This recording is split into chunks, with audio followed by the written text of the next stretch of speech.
today? 4,381 miles.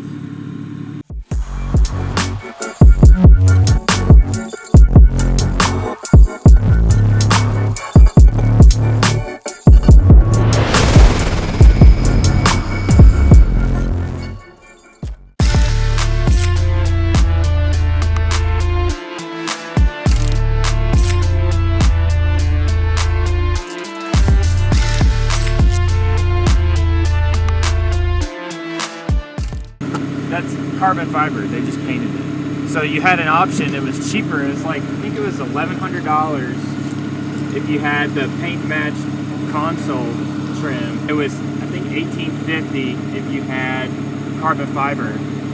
But they didn't make two different pieces, they just took the carbon fiber one and painted it, and then charged you less for it. I've taken them, the one in my GT was originally just like this, it was orange, and I went and media blasted it down to the carbon and then had it matte clear coated, and it, my body guy has the formula for the matte stuff so it matches, and I just swapped it to the carbon fiber.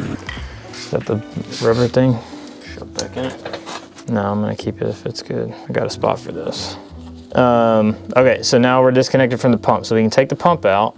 And this, again, this is easier without this line being in the way, because usually the lines are like running here and then I twist them up and pull them to the right side. All right, so there's 3, I think, triple square bolts, and I use my long triple square, it's a 10. So you got one here, you got one up here, and then you got one down below by the accumulator. Yeah, and it'll stay tight, so you pretty much have to run it out the whole way. Just awesome.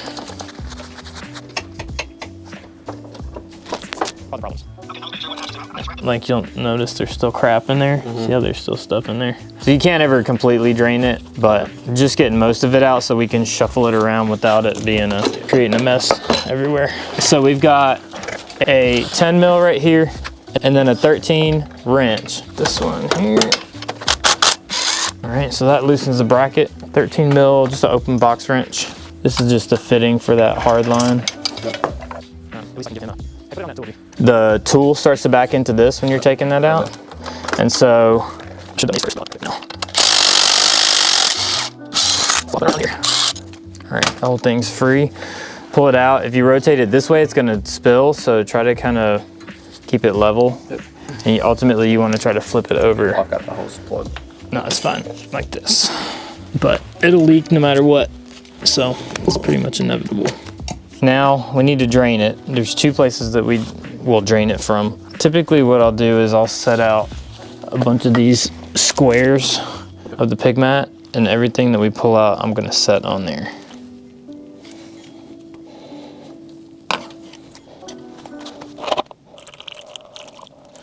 Looks pretty good. It's pretty good for a first ever fluid flush. I mean, that fluid is older than my children. This is the typical amount of metal that you'll see in it.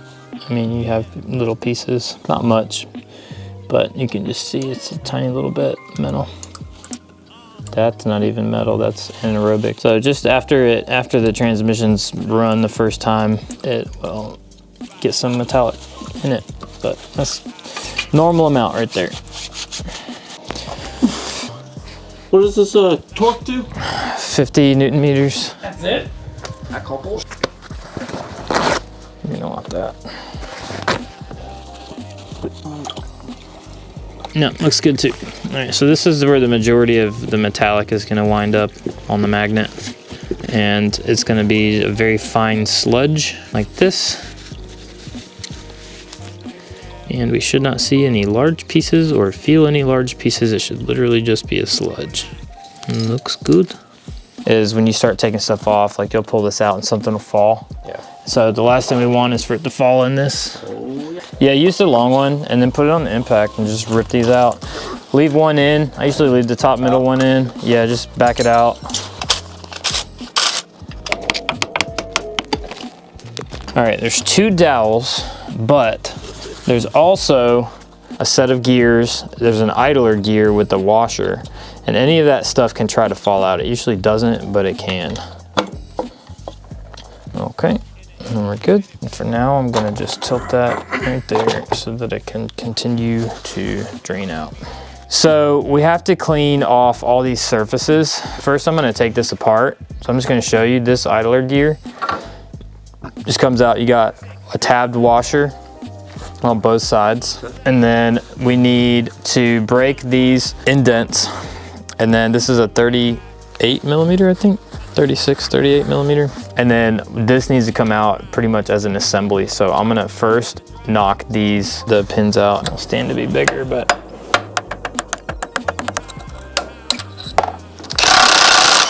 And it always is gonna leave a little bit of crap on these. So I like to try to clean it off. Just clean all that crap out before I pull it off.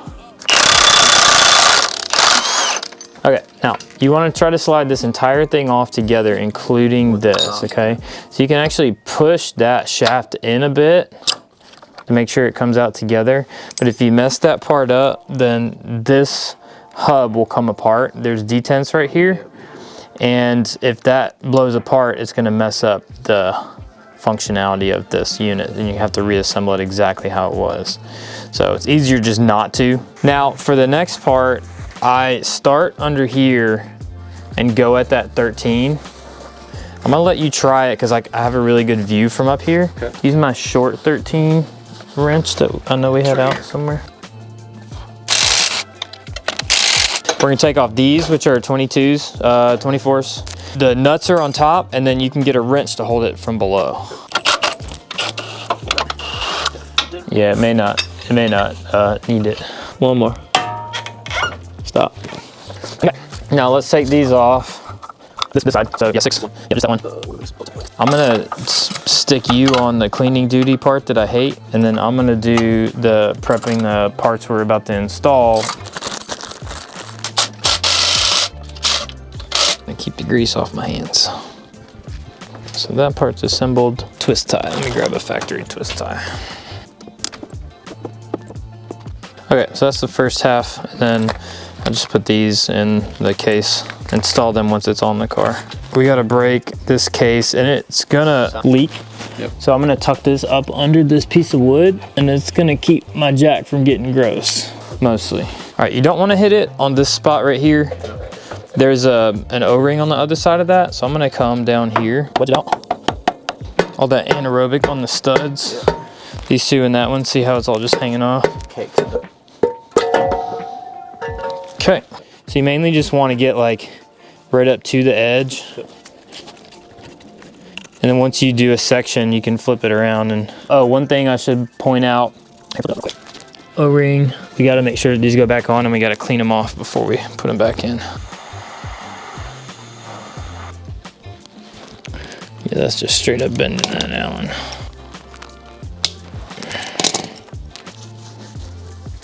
And let's cut. But it's still a bit spicy in the middle and the bottom. Well, so if you installed this without modifying it at all, then when you put your rear cover on, it's going to force the transmission into reverse.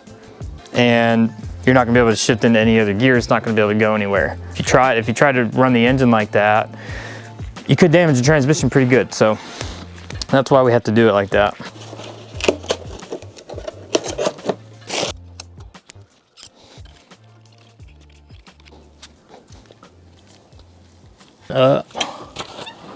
Because that's gonna tilt all this gear oil that's been running out. It's gonna just go back towards the front. And that way I'm not making a big mess trying to seal up the transmission. Got to make sure that on these two studs that stick out, you've got it all the way around the studs. I've actually had cars that they were sealed up here, but not down here. The transmission fluid was wicking all the way down the bolt out on the other side where the nut goes. Got to be real particular, make sure you get the whole thing.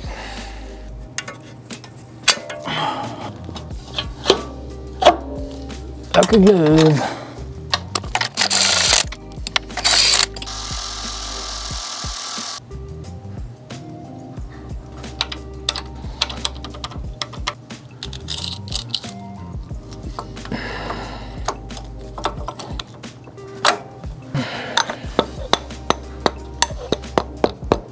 There it is. All right, you gotta line up this and this. You gotta make sure it drops all the way down, which means you got your directional washer and the spline of this lined up in your pump, because that's what's turning your pump.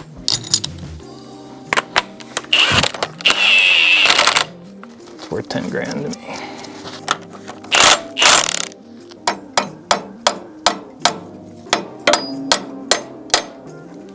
With the rear here is, this right here is gonna hit the inside of the cover.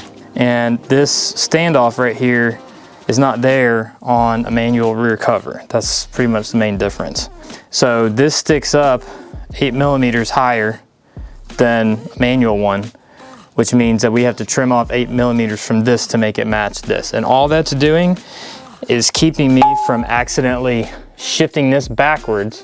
If I take the selector off and I push the reverse backwards, it's gonna, if there was nothing stopping this from moving this direction, it's gonna pop this synchro apart, and obviously that's not a good thing. So I just set it in this position where it's supposed to go.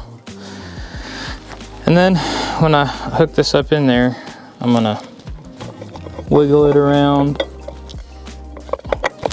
until it goes in. So make sure it's your detents that are going in and not something else.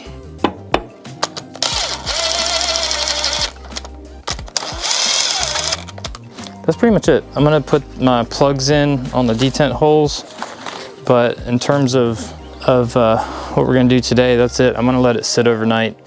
Doesn't have to, but I like to let it sit overnight before I put fluid in anyway. If you have the time to wait, you can wait. Usually anaerobic is pretty much instant. I'd let it at least sit an hour if you have the time to wait before you put fluid in it, but I always wait overnight on these anyway, so. All right, first crank.